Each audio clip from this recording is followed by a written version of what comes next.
জায়গাটুকু দিয়েছিল কমিশন সমূলে উচ্ছেদ করতে বাংলো খালি করার নির্দেশ। জরুরি অবস্থার বার্তা কি স্পষ্ট হচ্ছে? দেখুন, এখানকার বহু অফিসার আছেন যারা তৃণমূল কংগ্রেসের কর্মীর মতো আচরণ করেছেন বিগত কয়েক বছরের প্রশাসন।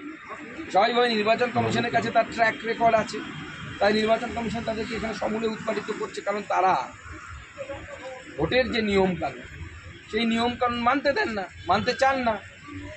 ইচ্ছে মতো তারা নির্বাচনকে পরিচালনা করার চেষ্টা করেন। আমার সাথে হয়েছে, রাত্রি 1টার সময় আমি আমার চোখের সামনে দেখেছি সেন্ট্রাল ফোর্স দাঁড়িয়ে আছে, তাদেরকে কোনোভাবে অর্ডার দেওয়া হচ্ছে না পুলিশের তরফ থেকে, এবং বহিরাগতরা আমার কাউন্টিং ঘরের রুমে ঢুকছে, কাউন্টিং প্রেমিসেসের মধ্যে ঢুকেছে।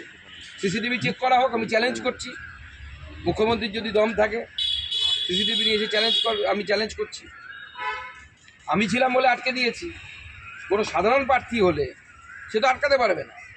আমাকে আমার ওখানে কিছু হলে মিডিয়া দেখাতো, তাই আটকে গেছে। তাহলে আমার ভোটটাও তো লুট করে আমাকে হারিয়ে দিল। মুখ্যমন্ত্রী এই প্রসঙ্গে বলছে সব বেঁচে দিয়েছে, এখন বলছে ঘর ছেড়ে দাও, সব কি বিজেপির লোক ঢুকবে? দেখুন, মুখ্যমন্ত্রীর খুব ব্যথা লাগছে, কারণ উনি এরকম পিচে খেলতে অভ্যস্ত না। উনি হচ্ছে সেই পুরনো ইন্ডিয়া টিমের মতো, আজহারউদ্দিনের ইন্ডিয়া টিম।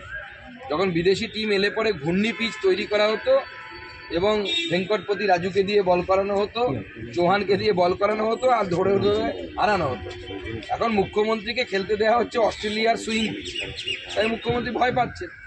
ওনার একবার তো বোঝা উচিত নিরপেক্ষ ভোট একেই বলে। অন্যান্য রাজ্যে এইভাবেই ভোট হয়। সুইং বল খেলুন, শুধু স্পিন খেললে হবে নাকি?